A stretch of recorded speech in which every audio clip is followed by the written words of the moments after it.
Na sexta noite de protestos, a polícia francesa prendeu 157 pessoas em atos que se intensificaram ao longo do fim de semana em protesto à morte daquele jovem de 17 anos, o Nael. Os protestos em vias de sair do controle lançaram um carro em chamas contra a casa de um prefeito de uma cidade ali da região metropolitana de Paris.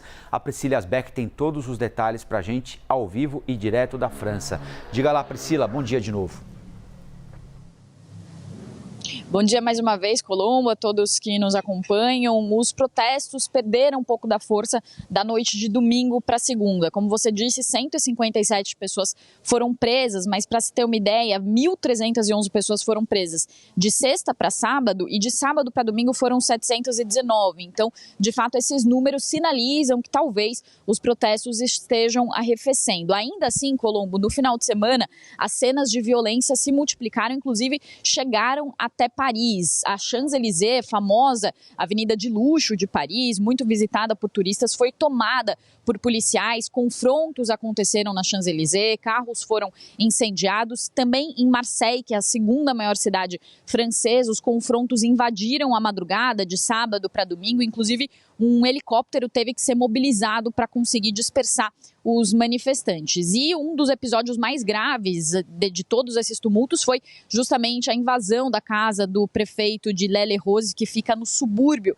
da região metropolitana de Paris. Um carro invadiu a casa dele. Ele estava com a filha, 2 filhos dele de 5 e 7 anos e a esposa estavam dentro da casa.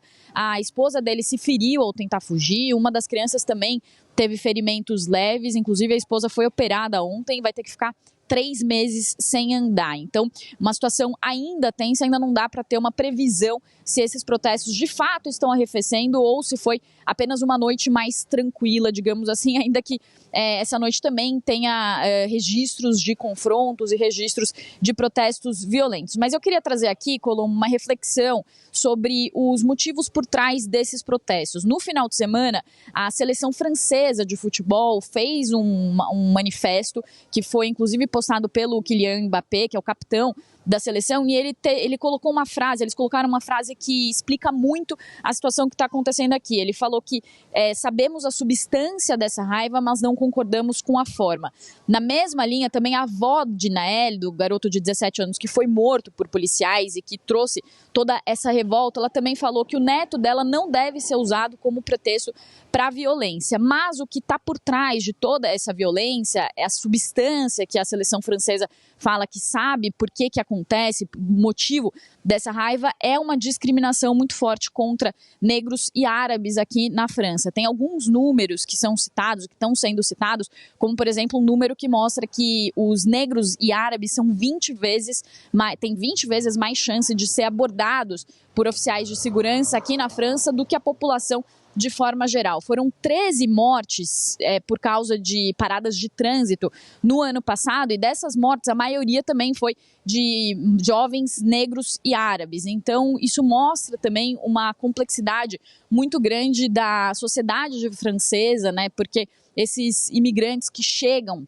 aqui na França, muitas vezes acabam ficando à margem da sociedade e acabam passando por uma situação muito complicada e são mais discriminados, inclusive, pelas forças de segurança. Para finalizar, Colombo, queria trazer aqui uma reflexão da Qatar Harsh, que é uma socióloga e escritora. Ela tem um livro falando sobre esse assunto e ela diz o seguinte, que a história de Nael fala sobre o preconceito contra a existência masculina árabe na sociedade francesa. Ela falou que os homens racializados vivem com risco permanente de morte. Então ela fala que antes de Nael ser morto, ele era matável porque pesa sobre ele a história francesa da depreciação das existências masculinas árabes. Então é um problema que ainda está longe de ser resolvido e agora a extrema-direita, por exemplo, propõe soluções como mais policiamento, como o fechamento das fronteiras para os imigrantes, questões que inclusive são discutidas aqui e análises que estão sendo feitas de que a extrema-direita pode ganhar força diante desses protestos e dessa violência que está acontecendo aqui tanto em Paris quanto em outras cidades francesas. Volto com você. É muito interessante essa abordagem, né, Priscila? Eu queria até trazer o professor Marco Antônio Villa para a nossa conversa aqui, mais ou menos o que eu dizia mais cedo aqui.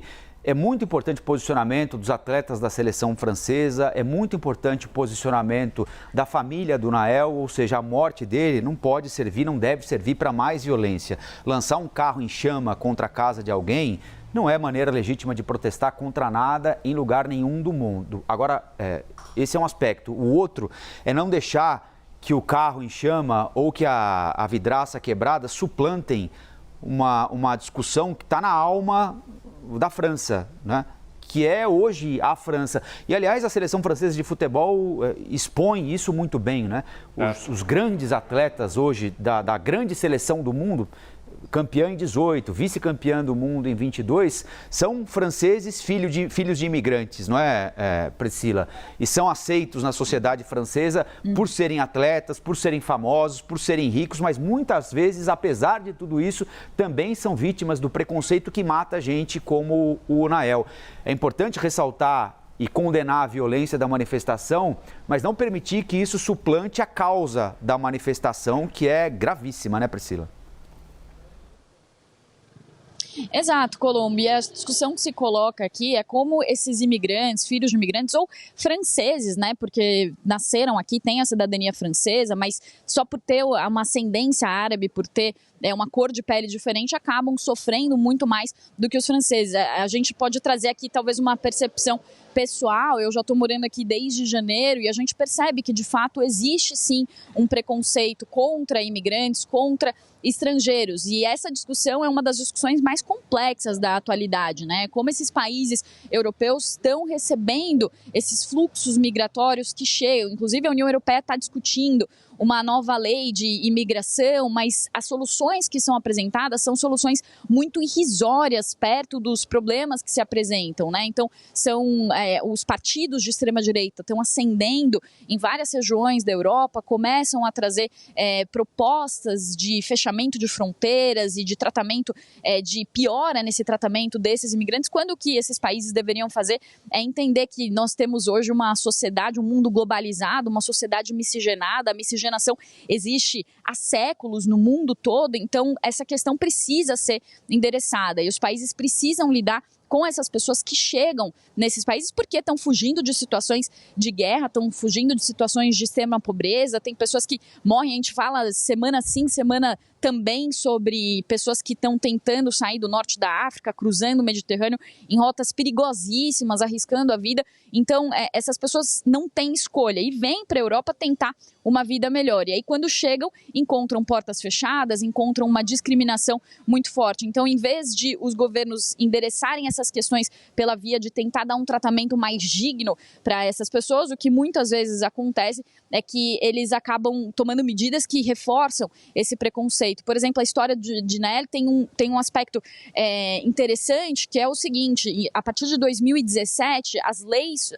sobre o policiamento, a forma como a polícia pode agir em autuações e também em paradas de trânsito ficou mais flexível. Os policiais passaram a poder atirar, por exemplo, durante uma parada de trânsito. E aí você vê o resultado dessa questão. Então, o que algumas pessoas falam, não pode ter violência, mas quem gera essa violência muitas vezes são as próprias forças de segurança ao fazer esse tipo de ato, né, e ao matar um jovem numa parada de trânsito. E a gente trouxe aqui, viu, Colombo, o que aconteceu, tem duas versões. A polícia fala que Nael não obedeceu o policial e um garoto que estava dentro do carro diz o seguinte, que o que aconteceu foi que durante a abordagem, o policial deu 3 coronhadas na cabeça de Nael. Na terceira coronhada, ele acabou soltando o pé do câmbio, o carro era automático, o carro acelerou depois que ele levou o tiro. Então, realmente, é uma discussão muito profunda sobre também como esses agentes de segurança também reforçam esse preconceito que existe na sociedade como um todo.